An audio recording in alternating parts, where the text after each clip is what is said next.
Hi there, I'm Whitney and welcome to TEFLPros. TEFLPros is your online source for learning how to teach English abroad and online. On today's call, I sat down with our recent grad, Justin, to hear all about his experience on our TEFLPros Plus course.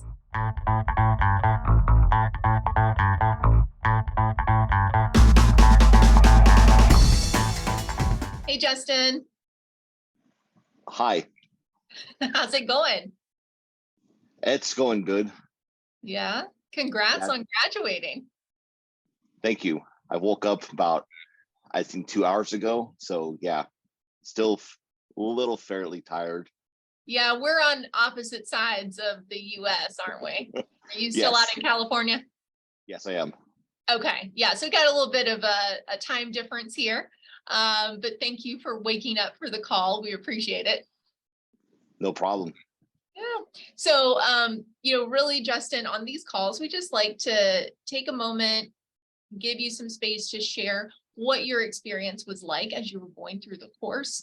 But before we do that, would you mind sharing with folks just a little bit about your life prior to getting into your TEFL certification, or maybe a motivation for getting your TEFL certification? Sure. My motivation for getting my TEFL certification, I got to learn how to not talk so fast, was because I was having a hard time really finding any kind of work due to my lack of experience. And I thought that, getting a TEFL certification would give me those classroom hours that, well, you need if you're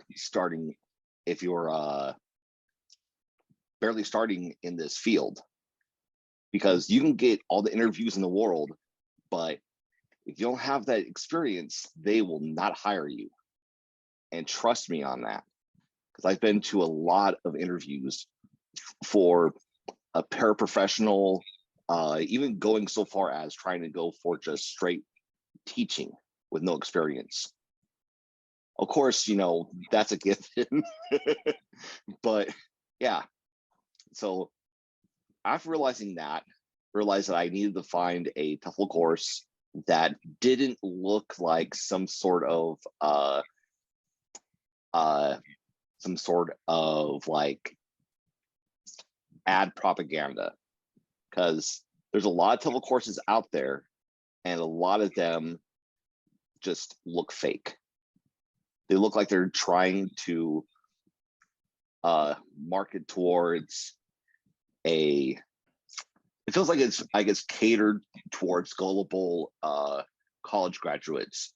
And I mean college graduates who have graduated college right after, or sorry, coming right out of high school, toward, they're not, I don't know, they don't have that real world experience yet. Like they're probably I don't use the word gullible again, but yeah, gullible to almost believe anything. And when you're looking through all these TEFL courses, that's what you gotta watch out for, is the courses that promise a lot but really don't deliver. And the one thing I liked about TEFLPros was that yours probably one of the few courses that actually offered a free course. You're like, hey, come check our stuff out and see if it's for you. The fact that, the very first call you get or interview for the course is you get it with Whitney. You get to meet the creator right off the gate. It's not some secretary or some random person that just passed the course. It's the actual creator of the course itself. So that's where my research or my conclusion came to when that came to joining this course. So Justin, I really appreciate you sharing that process with me, because I actually think that it's the kind of mental process that you went through there, the research process that you went through. I don't think it's unique to you. I think a lot of people either feel very overwhelmed when they're researching in this industry, or they start feeling like, okay, so like, what's up, what's down? Like, I can't even tell what is legitimate. So I totally get where you're coming from. And, you know, we talk about it on those intro calls, like when people are interested in the course, like a lot of times they have questions about that. Like, okay, so explain this industry to me. So we like to give them that space. I'm sure you and I talked through a whole host of questions, you know, surrounding this topic.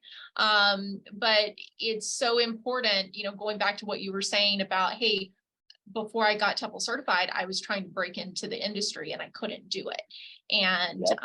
that's an important thing to point out, that, you know, when you're getting a TEFL certification, it's not just a piece of paper.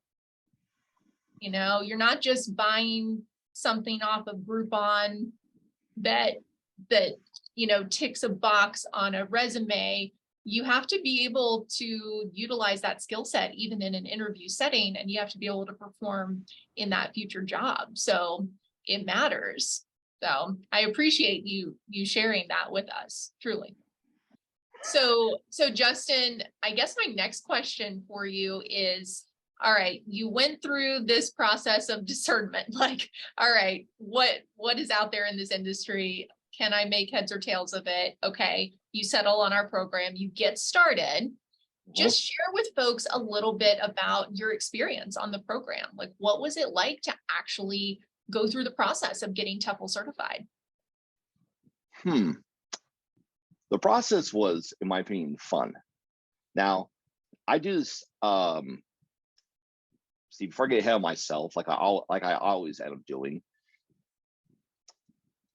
Back when I was in college, I came across a video that stated that the brain can only focus for about 20 to 30 minutes at a time, depending on the individual. So what I would do is I would study for about 20, 30 minutes, then take a break, about 20, 30 minutes, come back, study, go back and forth that way. Now, one thing I loved about the program is the fact that not only did you have everything written down on the site itself, but there's audio to accompany it. And someone like myself, I'm a visual audio kind of person.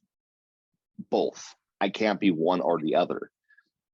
So getting to read the information as well as hearing Whitney, you know, tell what's going on in the course, what's going to happen, what the focus is, all that was just great. But probably the best part about this course are the classroom observation videos.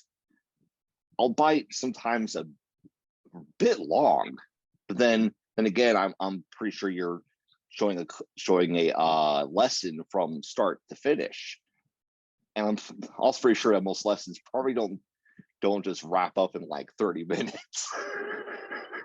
Yeah, each video is an hour in length and it's an hour-long class. So you're seeing the whole class.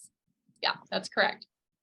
And I'm honestly glad that you did not ask us to turn in those observation notes, because if you saw my notes, I'm basically recording everything that's happening. Almost like a I can't remember what you call them officially, but those people that are in the corner in, you know, courtrooms, they're typing away. Oh, like a transcriptionist or transcriber. I'm not sure what the term is either. Yeah, one of those. Yeah, one of those people. Two English teachers that can't figure out that piece of vocab. That's okay. We can look it up.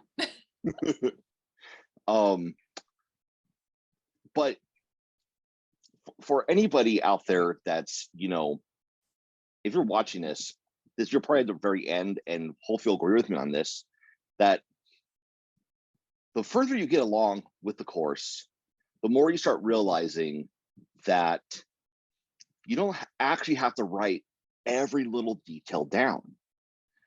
That all you need to really write down is just core things. But of course, from the beginning of the course all the way through at the end, you're introduced to new concepts, new learning techniques, new teaching techniques, techniques to how to govern not just the look of your classroom, but the feel of it, from desk setting to where your students are going to stand. All of that matters. Well, to put it in context for folks that are listening, Justin's referring to the modules on classroom management, where you're learning about different interaction patterns that the students can engage in, so that you keep the class engaged, you keep things fresh, you keep them moving, so that it's not just like one level, you know, there's like highs and lows throughout the class energy wise. So Justin, you were, you know, describing for us your experience on the course, and I noticed that you mentioned that you're both a visual learner and an audio learner, and you kind of like the two paired together. Yes. So I know you've shared with me in the past that you're autistic. Could you maybe describe for folks out there who might also have different learning styles, like kind of what that side of it was like for you? Yeah, sure, I could do that.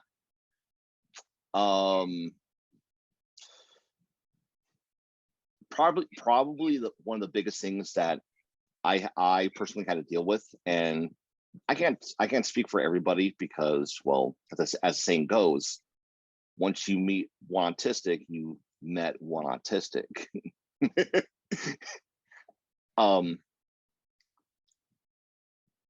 Well, probably one of the biggest things that I've had to fight through is something called